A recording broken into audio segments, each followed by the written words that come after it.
किसके साथ में रहेंगी? कॉल किया कि मरने के लिए मैं जा रही हूँ। कहाँ गए थे? हेलो फ्रेंड्स, कैसे हो? उम्मीद करती हो बढ़िया होंगे। तो स्वागत है फिर से एक और न्यू ब्लॉग में। तो इस ब्लॉग में कुछ खास अपनी कुछ बातें नहीं है। तो आप लोग को पता ही होगा, जो एक लेडीज भागी थी अपने दामाद के साथ में, वो लेडीज अलीगढ़ वापस आ चुकी है। तो सुनिए उसके बयान क्या है। किसके साथ में रहेंगी? हैं? किसके साथ में? किसके साथ गई? मुझसे साथ और पति जो वो रहेगा अपने बच्चों के साथ। जब पता लगा कि अलीगढ़ की पुलिस पीछा कर रही है तो बच के जाएंगे कहाँ? खाली मोबाइल और 200 रुपए, इससे अलावा कुछ नहीं मिलेगा। तो यानी कि ये आरोप गलत है? हाँ, 1 रुपया नहीं लेके गई मैं घर से। कॉल किया कि मरने के लिए मैं जा रही हूँ, ना मुझे लेने आओ, ना मैं मर जाऊंगी। ये दोनों अब किसी पहचान के मोहताज तो नहीं है। वो कहते हैं ना कि बदनाम हुए तो क्या, नाम तो हुआ। कुछ ऐसी ही कहानी इन सास और दामाद की है, जो रिश्ते में सास और दामाद तो नहीं बन सके, हाँ एक दूसरे को दिल जरूर दे बैठे। और दिल ही क्या, दोनों तो एक दूसरे के साथ फरार होकर सुर्खियों में भी आ गए। खैर, दोनों लौट के बुद्धू घर को आए वाली कहावत को सच करते हुए जहां से भागे थे उसी अलीगढ़ में पहुंच चुके हैं, क्योंकि इन दोनों को लगने लगा था कि अब पुलिस से बच पाना नामुमकिन है। दोनों की जुबानी ही सुनिए, भाग कर कहां पहुंचे थे और लौट कर कैसे अलीगढ़ आए। क्या हुआ था? पूरा घटनाक्रम बताइए। कहाँ गई थी आप? और परिवार वाले आएंगे, दोनों तरफ के आ जाएंगे जब बात होगी। नहीं तो आप क्या कहना चाहेंगे अब? क्या कहना, साथ में रहेंगे और क्या कहना चाहेंगे। बस सुबह परिवार वाले आ जाएंगे जब बात होगी। किसके साथ में रहेंगी? हैं? किसके साथ में? किसके साथ गई? मुझसे साथ। और पति जो वो रहेगा अपने बच्चों के साथ। नहीं तो आप जाने का कारण क्या रहा? ऐसे ही चले गए। और शादी थी आपकी बेटी की तो आज? चलो कोई बात नहीं है, चले गए तो चले गए बस। नहीं तो बेटी की शादी थी ना? क्यों? कोई वजह तो रही होगी, कोई वजह। ऐसे ही चले गए थे। कहाँ से कहाँ गए थे आप ये तो बताइए। कहाँ से कहाँ होते हुए तब यहाँ अलीगढ़ आए? पहले कहाँ गए थे? जैसे वो यहाँ से गांव से। हम हाँ ऐसे ही कौन सा शहर है मुझे याद नहीं। हाँ तो वहाँ शहर में गए थे। हाँ फिर वहाँ से आ गए। जब पता लगा कि अलीगढ़ की पुलिस पीछा कर रही है तो बच के जाएंगे कहाँ, इसीलिए फिर आ गए। ये यहाँ से अलीगढ़ से हम जब चालू हुए थे तो लखनऊ से सीधे मुजफ्फरपुर, फिर 7-8 को हम पहुंचे थे। फिर इसके बाद में हमें पता लगा कि अलीगढ़ से पुलिस हमें ढूंढने के लिए मतलब यहाँ से फरार हो गई। तो फिर मैं ला इससे अच्छा पहले हम सर के सामने उपस्थित हो जाएं, तो इसलिए फिर हम जब हमें पता लगा तो इससे मतलब वो पहुंचे, हम आए हैं। राहुल, एक बात का जी आपको आप जी आप बात को घुमाइए मत। जी जी मैं जानना चाह रहा हूँ कि किस तरह से आप यहाँ से फरार हुए, कितने दिन कहाँ रुके, तुम्हारे बहनों को कब पकड़ा था पुलिस ने, जी। क्या तुम्हें सूचना कैसे मिली, ये सारी बात बताइए। बहन को जैसे मैं तो उत्तराखंड जा रहा था कपड़े लेने के लिए, तो जब उसी समय इन्होंने कॉल किया कि मरने के लिए मैं जा रही हूँ,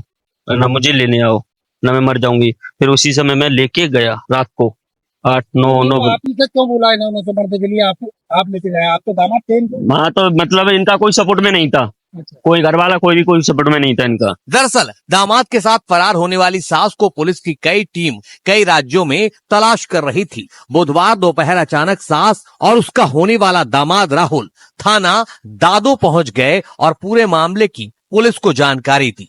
दादो थाना पुलिस ने दोनों को मडराक पुलिस के सपुर्द कर दिया। दोनों ये नेपाल बॉर्डर के आसपास बिहार में एक जनपद है सीतामढ़ी, वहां पहुंच गए हैं और हो सकता है कि शायद नेपाल क्रॉस करने की तैयारी में, बॉर्डर क्रॉस करने की फिराक में। तो इसी सूचना पे जो है पुलिस ने, हमने यहाँ से अपनी टीम भी भेजी और बिहार पुलिस ने भी हमारा अच्छा समर्थन और सहयोग करते हुए वहां से भी अपनी लोकल कोई यूनिट लगा के रेकी करवा के और दबिश हमारे माध्यम से करवाई। और इसके बाद एक कुछ सामाजिक जो हमारे सहयोगी लोग थे, इन्हीं के परिवार वाले, इन्हीं के जो परिवारजन थे, उनके सहयोग से भी कुछ इसमें दबाव बनाया गया और इन्हें बुलाया गया। खैर, ये तो रही सास और दामाद के भागने और फिर वापस लौटने की कहानी, लेकिन कहानी का अगला हिस्सा इससे ज्यादा दिलचस्प है। दामाद संग भागी सास अब अपने पति के साथ रहने को तैयार नहीं है। वो दामाद के साथ ही आगे की जिंदगी गुजारना चाहती है, क्योंकि इल्जाम है कि पति उसे टॉर्चर करता था। फरार हुई सास ने जेवर और कैश देकर भागने के आरोपों को भी खारिज किया है। अच्छा, जो जैसा कि कहना है कि आपके पति जो है वो शराब पी करके मारते पीटते थे, तो इससे परेशान होकर के आप गई, यही कारण है? हाँ यही कारण है। अच्छा, जो उन्होंने दूसरा आरोप लगाया है कि पैसे लेकर के और जो गहने थे वो लेकर, ऐसा कुछ नहीं। नहीं, तुम्हारे लेकर नहीं गए आप? राजेंद्र कह रहे हैं कि तुम ये 3.5 लाख रुपए 1 रुपए जेवर तमाम चीज जो लड़की की शादी के लिए बनाई थी, खाली मोबाइल और 200 रुपए, इससे अलावा कुछ नहीं लेके तो यानी कि ये आरोप गलत है? हाँ, 1 रुपया नहीं लेके गई मैं घर से, कुछ भी नहीं। तो पति के साथ रहेंगी या इनके साथ रहेंगी? के साथ रहूंगी, जिनके साथ रहेंगे उनके साथ। अलीगढ़ पहुंची सास का एक और वीडियो सामने आया है जिसमें वो रोते हुए अपनी आप बीती सुना रही है और फिर से ये बात दोहरा रही है कि अब जो मेरी जिंदगी में आया है उसी के संग आगे का जीवन गुजार दूंगी। जब उन्होंने मुझे आरोप गंदा लगाया तो उन्होंने एक भी बार ये नहीं सोचा कि धमाके से ऐसी गंदी हरकत क्यों करेगी, है? फिर भी बोलता है कि तू उसके साथ भाग जा, ऐसी है। मैं बोली सही है, मैं बात नहीं करूंगी। बात क्यों नहीं करेंगे? अच्छा, उनके द्वारा जो आरोप लगाए उसी से आप तंग होकर मतलब ये कदम उठाया आपने? अब जो मेरी जिंदगी में आया भैया, मेरा मेरे पति में क्या गया। और वहां थाने पे वही नहीं, उनके पतिदेव भी मौजूद हैं। पतिदेव का कहना है कि मेरा जेवर और पैसा वापस नहीं मिल जाएगा तब तक मैं यहाँ से हिलूंगा भी नहीं। देखिए वीडियो पूरा।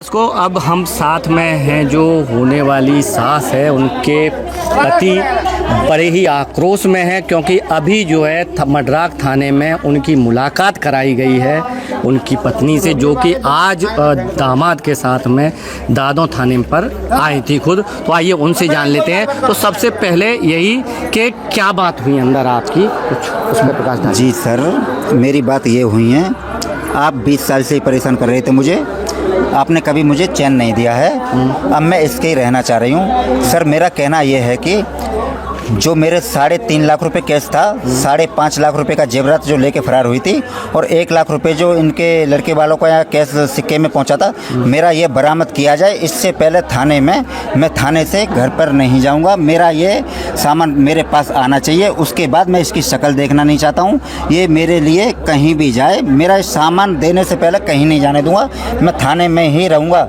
1 दिन नहीं, मैं 2 दिन नहीं, मैं 2 दिन रहने के लिए, 3 दिन रहने के लिए तैयार हूँ। मेरा सामान बरामद किया जाए। 1 लाख रुपए जो वहाँ पहुँचा था उसकी बात कर रहा हूँ मैं, जो 3.5 लाख घर से लेके कैश गई थी, 5.5 लाख रुपए का जेवरात, वो मुझे मौजूद थाने के अंदर। अच्छा, तो आज जैसा कि उन्होंने मीडिया के सामने और आपको भी बता रही होंगी, वो तो स्वीकार ही नहीं रही कि मैं तो पैसा या जेवर लेके गई हूँ, मैं तो जी मेरी बेटी है गवाही उसमें, जहाँ से पैसा आया था मेरे मौजूदगी में, आप उनसे भी मैं कहलवा सकता हूँ जहाँ जहाँ से पैसा आया था। वो अगर वो नहीं बोलते हैं तो कुछ भी नहीं है, जो बोलते हैं तो मुझे अभी चाहिए। मेरे हाथों का कैश रख के गया हूँ मैं सुबह में, जब मुझे निमंत्रण देने भेजा था, जो मुझे 5.5 लाख रुपए का जेवरात और 3.5 लाख कैश और 1 लाख रुपए जो सिक्का में पहुंचा था, मुझे तत्काल इसी वक्त चाहिए। इसका मुझे शक्ल देखना पसंद नहीं है। अच्छा, ये उसकी रहना चाहती है वहाँ रह सकती है। हाँ, वो उनके साथ में जैसे रहने की बात कह रही हैं, तो इस पे आपको कोई आपत्ति नहीं? जी कुछ भी आपत्ति नहीं, जब उसका रहना चाह रही है तो रह सकती है। जो मेरा ये सामान है और जो मेरे 2 मोबाइल हैं, एक जो मैंने 1 तारीख को दिलाया था, वो मोबाइल भी मुझे अभी चाहिए। जो घर वाले दामाद को जो 1 तारीख को फाइनेंस का मोबाइल है, उसकी किस्त मेरे अकाउंट से कटेगी। अभी एक भी किस्त नहीं कटी हुई है, ये इसी 1 तारीख को कटेगी किस्त। और जो घर वाला मोबाइल था, मुझे दोनों मोबाइल भी बरामद चाहिए, मुझे अभी इस वक्त तत्काल। तो आप जो है अब अपने घर को चले जाएंगे या आपने क्या प्लानिंग बनाई है? जी मेरे पर कैसे रहें? जी थाने पे मैं इसी तरीके से रहूंगा, मैं थाने से नहीं जाऊंगा। मुझे 3.5 लाख कैश, 5.5 लाख का जेवरात, जो 1 लाख सिक्का में गया था, 1 लाख सिक्का में जो उसके लड़के के बाप से बात हुई थी, उसने 3 दिन पहले बोला था मैं सुबह दे जाऊंगा, आज 4 दिन हो गए इस बात को, अभी वो भी रुपए मेरे पास नहीं आए हैं। जी मुझे ये पूरा भी आज ही बरामद होना चाहिए, उसके बाद मैं इसे रखना नहीं चाहता हूँ, मेरे रहेगी भी नहीं, ये उसी की रहेगी बात। जैसे कि दोनों ने बयान दिया मीडिया के सामने कि आप जो है शराब पी करके उन्हें परेशान करते थे, मारपीट करते थे, तो इस आरोप पे आप क्या कहेंगे? जी इस आरोप पे ये है, 20 साल से मारपीट करता था, तो किसी पड़ोस वाले को भी आप जानकारी ले सकते हो। 20 साल से करता हूँ मारपीट, तो किसी पड़ोस वाले से आप पूछ सकते हो परेशान थी या नहीं। इसके अलावा चलो पड़ोस को छोड़ो, जो मेरे 3 बच्चे हैं आप उससे भी पूछ सकते हो। मेरी बेटी भी है जिसकी आज शादी होने वाली थी, उससे भी आप पूछ सकते हो कि मेरी परेशान थी, जो मेरी बीवी थी जो परेशान थी या नहीं थी। मैं अगर 10 रुपये भी मांगता था तो मेरी बीवी के पास से मांगता था। मेरी बेटी भी यहाँ मौजूदगी में है। अगर इस बयान पे बेटी अगर बदलाव करती है तो बेटी से आप बात कर सकते हैं। अच्छा, जैसा कि अंदर बातचीत हुई तो बेटी का कैसा रिएक्शन था? क्योंकि नहीं, जैसा आक्रोश आपको देखने को मिल रहा है तो उनका भी शायद आक्रोश नहीं, वो किसी से बात करना नहीं चाह रही है इस वक्त। उसी का भूत चढ़ा हुआ है उसे। अच्छा। क्योंकि ये जोश जो है ये 2-4 दिन का है। इसके बाद ये रोड पे आने वाले हैं। जो मेरा सामान ये मुझे बरामद चाहिए। उसके बाद शकल तो इसकी मैं भी देखना नहीं चाह रहा हूँ। मुझे मेरा सामान वापस मिलना चाहिए। मैं थाने से अंदर से जाना नहीं चाहूँगा जब तक मेरा सामान मेरे पास नहीं आएगा। तो आप कुछ और कार्रवाई करने की प्लानिंग में हैं कि क्योंकि आपने जो लिखवाई थी वो तो गुमशुदगी लिखाई थी और जो है कि ये सामान लेकर के गई। अब अगर कोई और आरोप लगाते हुए कुछ कार्रवाई करना चाहेंगे? जी, कार्रवाई में अगर आप थाने वाले नहीं सुनेंगे मैं ऊपर FIR करने के लिए तैयार हूँ। मेरा सामान मुझे आज ही सामान से पहले इनको जाना नहीं चाहिए। मेरा सामान मुझे बरामद चाहिए। 3.5 लाख रुपए कैश, 5.5 लाख का जेवरात, 1 लाख रुपए सिक्का में गया था। ये जो उसका लड़के का बाप है इसने 3 दिन पहले बोला था मैं शाम को भिजवा दूंगा। आज 4 दिन उस बात को भी हो गए। वो भी पैसे नहीं आए। मुझे पूरी बरामदगी अभी भी चाहिए। उसके बाद मैं जाने दूंगा मैं थाने के अंदर से। नहीं तो मैं थाने पर धरना यहीं दे जाऊंगा।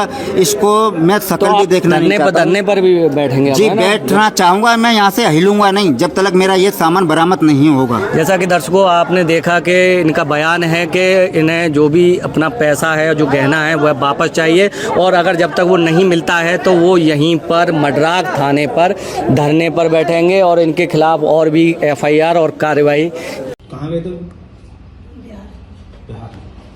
अब आप क्या चाहती हैं? मैं इनके साथ रहना चाहती हूँ। शादी की है? ऐसे ही चले गए थे। अभी शादी वगैरह नहीं की? बिहार में कौन सी जगह? ऐसे कौन सी जगह? सही। नेपाल में। नेपाल। बिहार क्रॉस करके नेपाल में मतलब बिहार क्रॉस करके वो एड्रेस तो उसको लड़के को बताओ। तो वहाँ थोड़ा टावर नहीं जाते हैं। अच्छा, आपके जो घर वाले हैं उनका कहना ये था कि करीब 3-4 लाख रुपए नकदी व कुछ जेवरात लेके गई, ऐसा कुछ है? बस ये तो या पहन के गई गोल्ड। ये वैसे ही मंगलसूत्र है। जैसे यहाँ से उतरी वैसे यहाँ आ गई। मतलब आरोप झूठा लगा रहे हैं। हाँ, मैं मवेशियाँ पालती हूँ, भैंसियाँ। 1.5 लाख रुपए औरत का क्या नहीं होता है। 1500 रुपए ले लिए, इतनी मार लगाई। सुबह से शाम तक पीते हैं। जो बाहर आदमी 6-6 महीने रहता है कुछ कमाएगा नहीं। अभी तक एक मकान बना के नहीं दिया। क्या कर सकता है वो? 1500 रुपए डाल देता है, उसका भी हिसाब लेता है मुझसे। कहाँ कर दिए, कहाँ है पैसे? एक बार भीख मांगा ना। फिर बोला कैसा ये मेरे पास नहीं करती है। जब उन्होंने मुझे आरोप गंदा लगाया तो उन्होंने एक भी बार ये नहीं सोचा कि धमाका ऐसी गंदी हरकत क्यों करेगी है? फिर भी बोलता है कि तू उसके साथ। मैं बोली सही है, मैं बात नहीं करूँगी। बात क्यों नहीं करेंगे? अच्छा, उनके द्वारा जो आरोप लगाए उसी से आप तंग होकर मतलब ये कदम उठाया आपने? अब जो मेरी जिंदगी में आया भैया, मेरा वही पति है, मैं क्या गया छोड़ती हूँ। जो लेडीज दामाद के साथ में भागी थी तो उसकी बुआ, जो लड़के की बुआ है, वो बोल रही है कि भाई मैं तो रखूंगी, अगर रहेगी तो मैं रखूंगी। तो आप लोग बताइए इस वीडियो में आप लोग को क्या सही लगा और क्या गलत लगा, इसमें कौन सही है और कौन गलत है, कमेंट में जरूर बताना।